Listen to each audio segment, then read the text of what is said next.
All right, everyone, here we are in session 6 of our Exploring the World of the Gospels online class, taking an overview look at the history, beliefs, and culture of the first century Jewish people to whom the gospel books were written, and their Messiah, Jesus, who also was Jewish, who belonged to them. Now, last session, we covered a number of the different religious groups that existed among the Jews. And we talked about how their differences related to how they disagreed about the coming Messiah, what it looked like to be truly faithful and await God's kingdom, and what level of action should be required, all the way from not worrying much about it and making the most of life to calling people to deeper faithfulness and obedience, all the way to escaping and living in the hills, or even, yes, picking up a sword and ushering in revolution, right? Freedom or liberty or death. Everybody had an idea of what God wanted and what the Messiah would do when he actually came. And as we saw, the problem was none of them quite fit what Jesus actually did when he arrived. He sort of upended all their expectations. He didn't call for violent revolution, nor did he show up and punish those who weren't completely loyal and faithfully obeying the law, as we'll see today. Instead, he came preaching love and peace, even loving one's enemies and forgiveness. It was just not what people were expecting.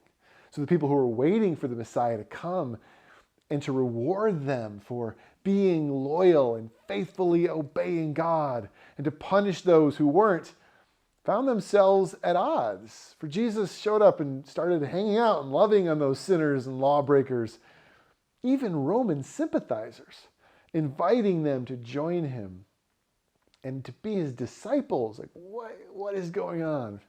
What kind of Messiah is this? Well, it was kind of like, think of a rebellious son who shamed the family by being disloyal and running off and squandering his inheritance, who then came back with his tail between his legs, ready to get what was coming. But instead, the father threw a party and welcomed him back with open arms.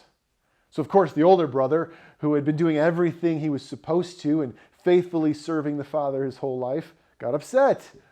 What is this? You're throwing him a party?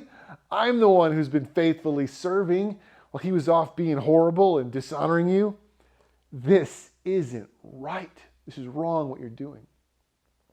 Of course, you might hear that, and if you're familiar with the Bible, which I know many of you are watching this, you know I'm talking about a very famous parable that Jesus told, often called the parable of the Prodigal Son in Luke 15. And I referenced that story in our first session, week 1, when talking about the importance of understanding this thing I'm calling cultural context. For the meaning, the point that Jesus is trying to make when telling that story only makes sense when we understand the tension people were feeling and the confusion over why Jesus wasn't acting the way they thought the Messiah should. And I'm hoping in our very short time together online here, you're starting to see and make sense of that tension. Why it was so palpable for these people with their long history, their deep longings and expectations of this Messiah. Why they would so profoundly resonate with the older brother in the story and find the behavior of both the son and the father at best kind of unfair, at worst reprehensible, downright unjust. There's something happening here that we often miss because we don't see the culture. What's more, I think to fully understand this story and let it sink in with all its nuances and weight requires more than just understanding their religious expectations, the things simmering under the scenes. It also requires that we understand the people themselves, how they thought. For the story is full of small cultural details that speak volumes to an ancient world, but often end up falling on deaf ears in our society today. Why was what this kid did so bad? Inheritance, living, eating pig food. What? I eat pork. And why was the father's reaction so strange? His son's back. Why wouldn't he be happy? All of it is bound up in a cultural world that is deeply foreign and alien to us today. And so let's talk about it and see if the story can't take on an even more vibrant and compelling light as their world begins to come more into focus in our world today. And here's where we're going to start. I want to begin with a very important word, and that word is values. Values are simply the things that you believe are most important in the way you live your life. Values determine your priorities. They guide your choices. They are what ultimately drives you. What you value most will always be reflected in how you live and the decisions that you make. And it's in the realm of values that we often experience the most tension, disagreement, and downright confusion with other people. Our values are often at odds, but we don't always see it. Let me give you an example. Today in American politics, we have these two parties, right? Democrats and Republicans that are always disagreeing and fighting. Even right now, as I'm recording this, we're in the middle of a global pandemic that no one seems to be able to agree on how we should be handling. It's just constant fighting. But what people often miss when they're fighting, when they're bickering and disagreeing, is that it's usually not the surface disagreement over whether or not we should be wearing masks in stores, or it's often about a deeper core value disagreement.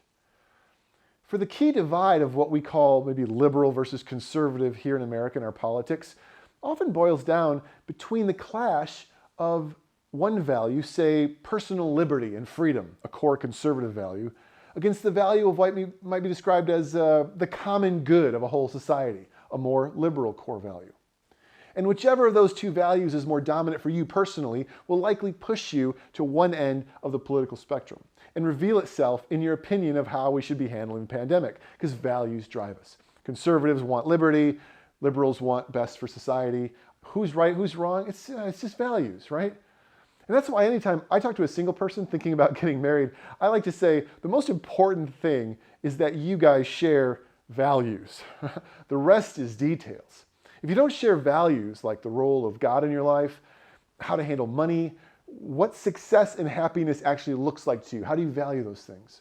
Family, what's the role of it? If you don't share those things, if you don't value the same things, marriage is really hard. I mean, it's hard enough without it, but it's really hard and confusing. Because you fight all the time and you don't know why. Why are we fighting? Because values drive us. And if we don't share or at least understand another person's values, we're always going to be at odds, and it's going to be like just talking to a wall. So when you pick up the Bible and you read its stories and teachings, you are meeting a people who often had very different values than you and I. And we sometimes miss that, and it can make understanding them difficult. We can find ourselves confused or kind of missing the point, or what's going on here? Because we don't understand. They had a value system that drives and motivates them, which may not be the same as what you value, what drives and motivates you. So understanding their values matters, especially in a story like the Prodigal Son. So let's take a bit deeper look at some of their differing values. Really one sort of big one with multiple pieces today, okay? Now, as I said many times over this class, we don't have time to talk about all the different values. We can't do that. But we can hit on a few big ones, which I think matter, and hopefully demonstrate what I mean by paying attention to differences of culture.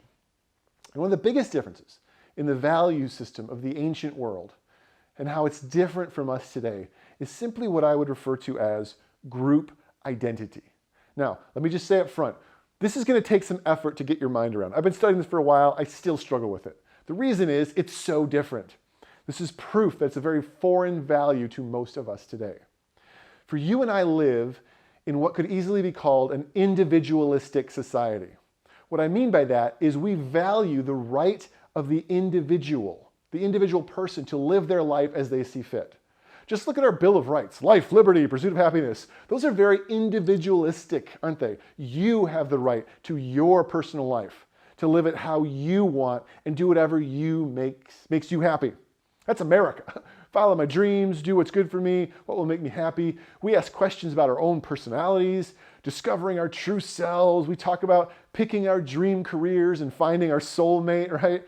Being willing to move across the country and leave everything behind if it's best for our life plan. We're individualistic at heart. That's what it means to be an American. Now, I'm not saying that is good or bad. There's probably pros and cons. I kind of like it. I'm just saying it's based on the value of individualism that we grew up caring about. And you need to know that the people living in the time of Jesus did not share that value with you. Quite the opposite, in fact. For the ancient Near Eastern people were deeply and fundamentally ingrained with the value of group identity, where their identity and priorities were in the group that they belonged to. The most important thing to consider is not your personal life, but the group to which you belong. That's where you found your identity and life priorities, your goals, pursuing your dreams, figuring out your own life was not a core value to these people. It was not what kids were raised to pursue and care about. They didn't tell their kids, when you grow up, do whatever you want to do. No. Every child was ingrained with the idea that they should think first about the group they were a part of, their group, their community, their family. That was priority. So this meant you were expected to make decisions based upon what was best for the collective, so to speak, not just yourself. How you acted and behaved should reflect positively and benefit the entire group as a whole, regardless of what you personally want. You come second to the group. And this was a core value to them, not so much us. In fact, it's very different from our way of thinking. You and I hear that and we're like, what? A person running off to do their own thing and find their own life, so to speak, is what our culture's all about. Go fulfill your dreams, bro. Not them. The most important thing for an individual was to act for the well-being of their group, the group that they were a part of. That was their primary responsibility in life. Group over self. Needs of the many outweigh needs of the few, as Mr. Spock says. All right. And this rooted so deeply that a person's very identity was found in the group they were connected to. You were who you were because of the group you belonged to. Just consider your last name for a second. What does it signify? My last name's Goodman. What does that mean? What does it signify to me? Well, honestly, it's just a word. It helps identify me, right? It sets me apart from other Petes. There's a Pete over there, but this is a Pete Goodman. And yes, it connects me a bit to a few other people with a last name Goodman. Not a ton. I don't know other Goodmans outside of my own family, but really, it's all about my identity. It's how I'm known as an individual. That's my name. But this is not how names worked in the ancient world. Rather, you should notice that every person's name or description in the Bible almost always involved a group connection, usually a community. We see Jesus of Nazareth, Saul of Tarsus, right? Simon, son of Jonah, James, son of Zebedee, of the tribe of Judah. The group dynamics. These weren't just extra words to help identify the individual, like, oh, wait, which Jesus are you talking about? Oh, Jesus of Nazareth, that one, got you. No. It was more about where you came from and which group you were a part of was actually part of who you were as a person. It defined you. You were identified by the group you were a part of, intimately connected to and associated with your family, clan, town, or nation, for better or worse. Because some groups had great reputations, which you would carry with you. I'm from this great family or whatever. I'm son of Caesar. And vice versa, a place like Nazareth was not an honorable community, a little kind of podunk place. So anybody from there carried that in their identity. Can anything good come out of Nazareth? They asked of Jesus. The group of people known as Nazareth, right?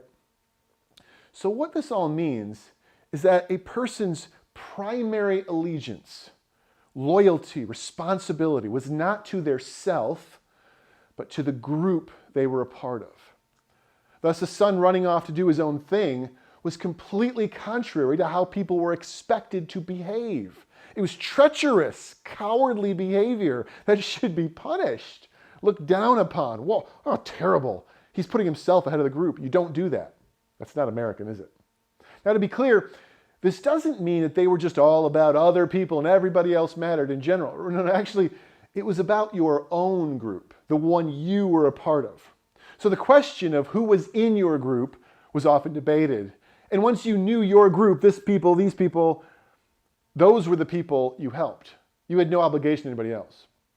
As a Jew, you were to love your neighbor. Well, who was part of your close-knit group was your neighbor, but not necessarily people outside your group or foreigners.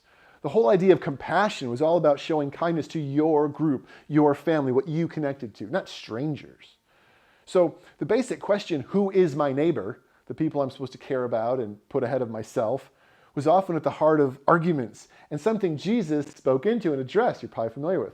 And he radically expanded it to people who you would never have considered as being part of your group.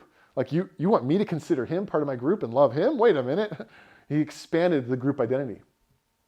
But one thing was absolutely, positively, concretely certain in the ancient world when it came to the question of which group you were in and owed the most responsibility to.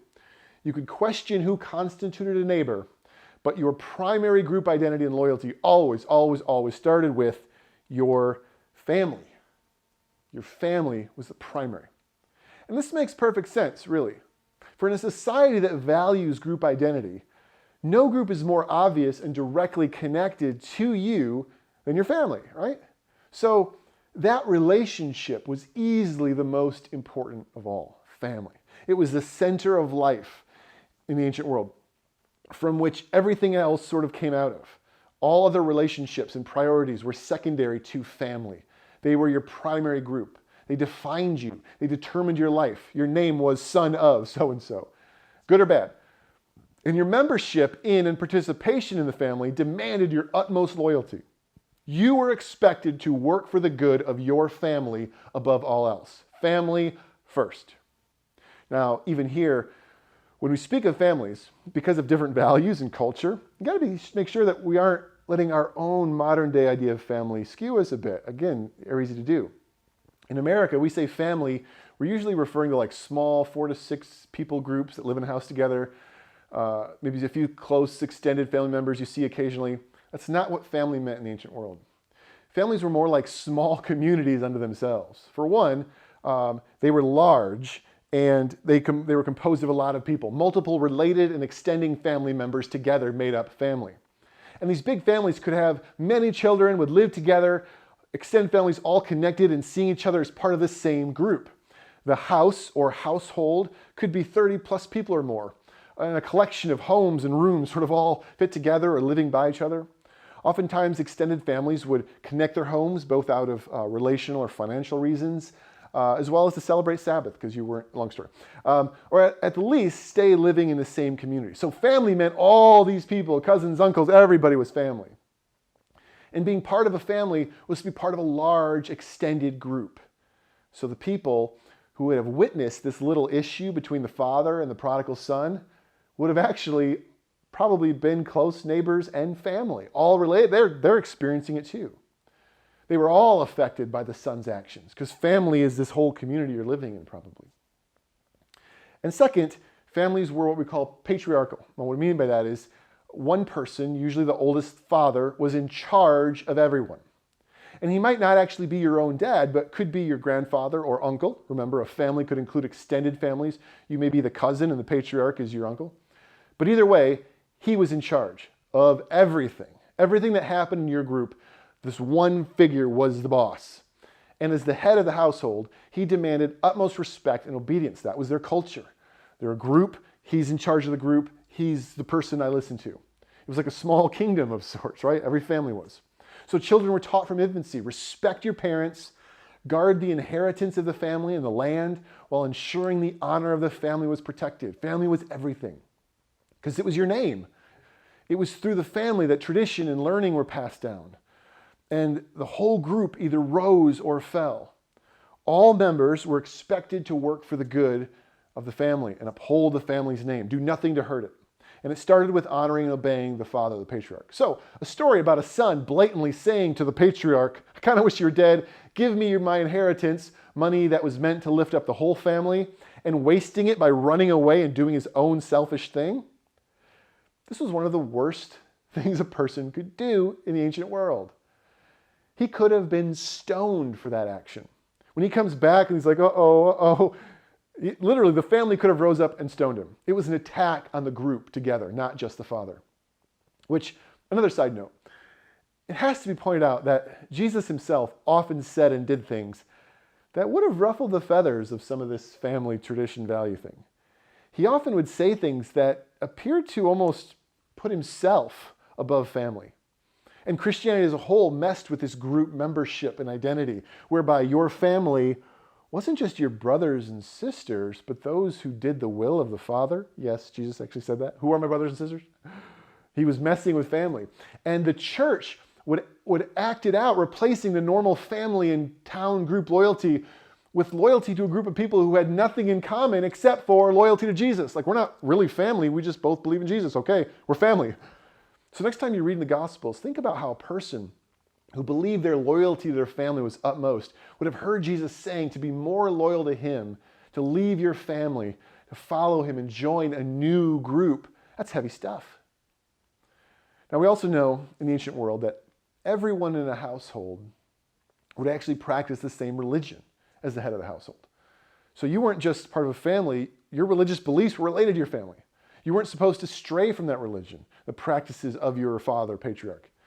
This means leaving your family to follow Jesus was doubly problematic, and also explains passages about how your entire household could be saved when the head of the family chose to follow. If the head chose, everybody followed. That's the way the ancient world worked. Okay, let's keep moving. A few other notes about family, and this is just kind of add some color. Family in the Jewish world of the Bible.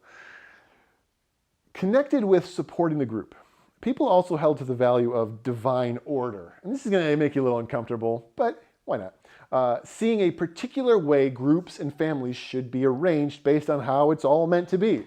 Whether you're Christian, Jewish, or pagan, divine order.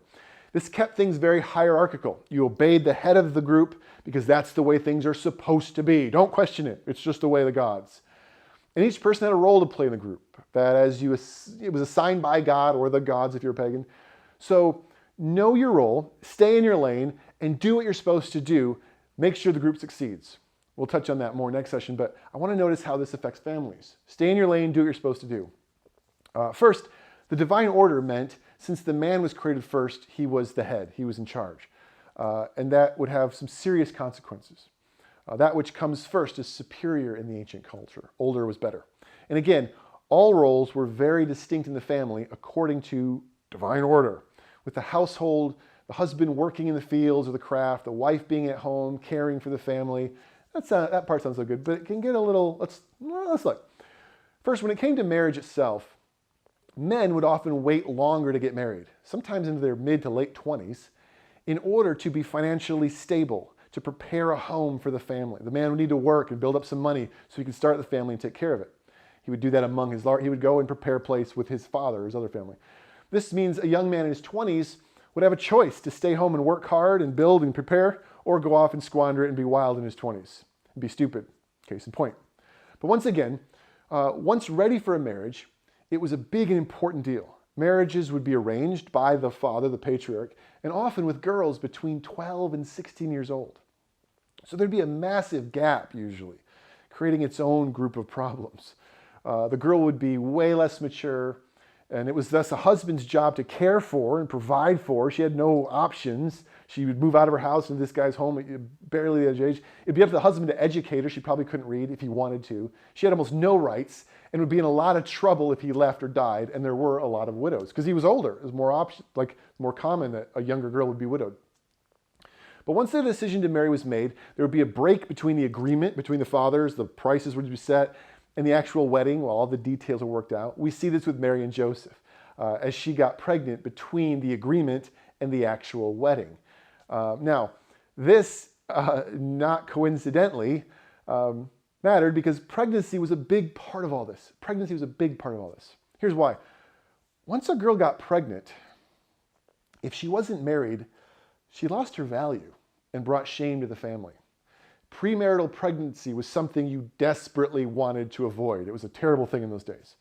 So they would want to marry the girls young, so there was no time and no dating and that kind of stuff. Get them married young so there's no worry about it, they're getting pregnant too soon. Isn't it funny how God chose to come to such a culture, to an unmarried girl? It was shameful from the beginning. No time for that. Got to keep moving. All right. Okay. Basically, though, it's helpful to know, though not necessarily approve of, that in the ancient world, women were seen as being weak and less than, inferior. They were thought of as being more vulnerable to sexual temptation and passion. Yes, they actually believed that. And Greeks like Aristotle went as far as to say women had inferior reasoning. The great philosopher Plato once claimed women were just defective males. I didn't say it, Plato said it. So this was a male-dominated society that saw women as second class and inferior. To be ruled by a woman was shameful.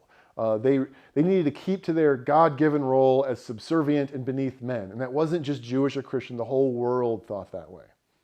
Which explains why this is a story of a prodigal son, right? A daughter would not have had the freedom to ask for inheritance and go do whatever she wanted. The world didn't work that way. And I'm sorry, but I can't resist. It's so awesome that God himself came to earth and set up his own order. His own interactions demonstrated his value and his elevation of women. Jesus' treatment of women as equals was at best odd. At worst, it was downright scandalous. What's this guy doing? But I believe it was important for him to push people to begin to see where they were wrong about created order and such. Okay, get sidetracked. I'm gonna get letters. Anyway, let's keep moving. All right, okay. Once married, for Jewish people, marriage was a sacred covenant. This wasn't true of all people. Pagans like Greeks and Romans, they had a different view of marriage. It may or may not have included what you call love, but it was a family that mattered more than anything, and it was a serious commitment.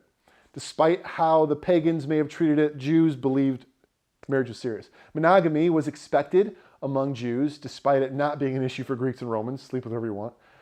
There is question whether this applied to slaves. I don't really get into that. But adultery was a big deal, as it brought shame and potential unwanted pregnancy. Again, bad stuff. Being born out of the family was a terrible lot in life, because you weren't part of the group. And if a girl got pregnant before marriage, it meant another man owned her and she could not be trusted. Adultery, it should be understood, was about another man's wife, his property. Again, this was a male-dominated society through and through, one that Jesus began the first steps towards changing in his elevation of women. So the son, who ran off in wild living, would have been free in that culture to sleep with prostitutes or anyone else. He was just a single 20 guy living his life. He couldn't get pregnant. That was the Greek-Roman culture thing to do. The Jews fought hard against that. So a Jewish boy doing what Greeks and Romans did was bad. He's not only dishonoring his family, he's acting like a pagan, doing what he's doing. All right, and then children were also important. Huge part of the family. They're vital for providing for the elders when they aged, right? They were the only social security. So again, we saw how scandalous it would have been for a son who carried the responsibility to care for his father in old age to run off and waste the inheritance, which was money that should have been used to ensure the father could be provided for. What this kid did was terrible. And one of the greatest fears of a woman was to be unable to bear children, especially sons, because having children was so important. Family. The Jewish boys would be educated in Torah up to 12, and then they would go on to learn their father's trade. They would stay in the family. They would expand the family business. They wouldn't just run off and become disciples of some wandering preacher, would they? The daughters were taught to care for the home, be docile until they could be married off with a bride price that would, again, benefit the family. It's all about the family. I feel like I'm talking about the mafia here, aren't I? It was all about the group. The family was your first and primary priority. So the family would rise and fall together. And it's important to note that there is some benefits to this. There's a source of strength. It should be noted. There's no way to actually study this, but it is safe to say things like loneliness, anxiety, other mental health issues that were probably much lower, as people were not alone all the time. They weren't trying to do everything by themselves. So much pressure to make something of yourself. They weren't telling 18-year-old kids, go follow your dreams and you're a failure if you don't get it. You knew your role. You were born into it. You knew who your family was, and that was that. So there were some pros and cons. But you never forgot the value of family first. It was your first and primary responsibility, your primary loyalty. Okay, so let me wrap this up for us here today. What I hope you're able to see in this discussion is the way in which understanding a cultural value like group and family identity helps us understand the Bible more.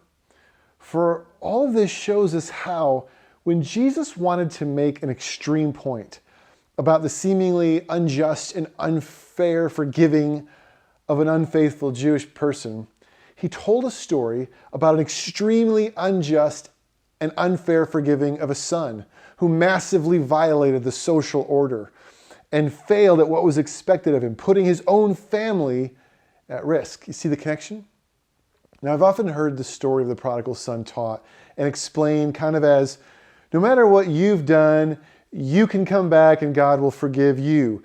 It's a story about you and God, right? We're all prodigals. Now, listen, I think that's a great truth and something people need to hear. I believe it.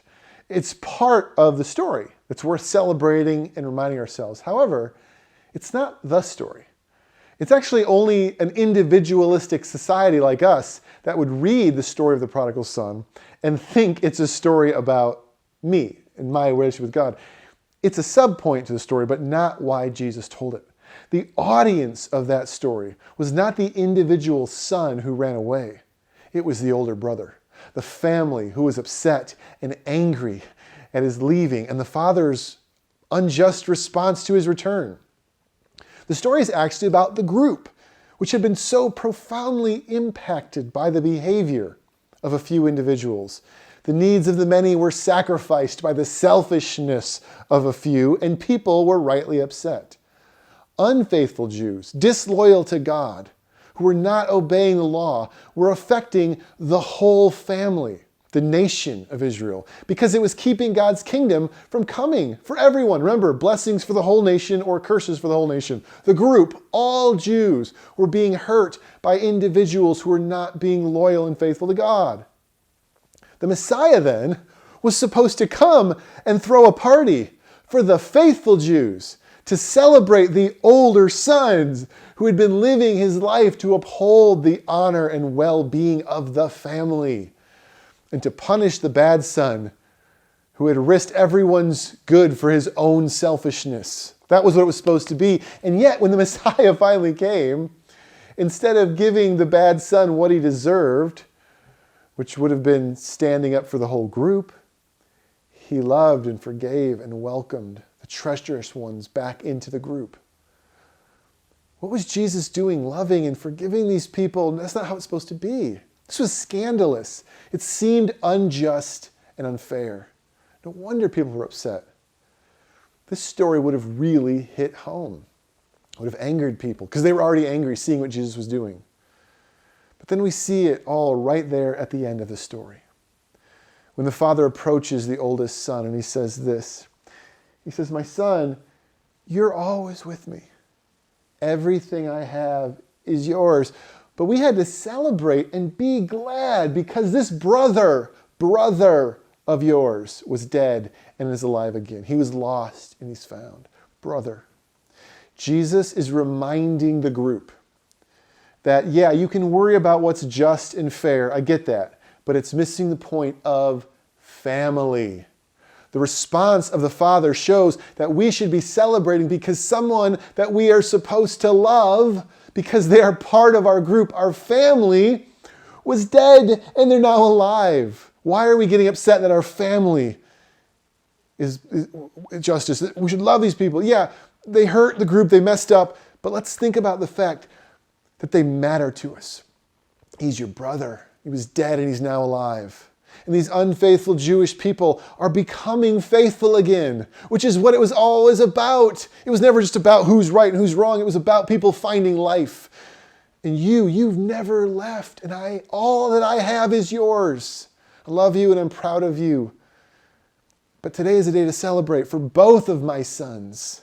So let go of grudges. Forgive as you've been forgiven. And let's celebrate that those in our family who are dead are now alive. All right, well, that's all I have for this session. We'll pick back up next time with another look at the cultural value in the ancient world of social status. I think it's going to be an important one for us. Hopefully these keep helping us read better, helping us understand the stories better, getting to what Jesus was really saying, that there's a reason to celebrate every time someone who is lost is found. Even if their bad behavior affected the group, man, welcome them back because they're part of the family. All human beings are part of the family, and we should celebrate and welcome them back, no matter what they've done. Doesn't sound fair, but man, isn't grace great because we're not getting what we deserve? All right, guys, we'll see you next time.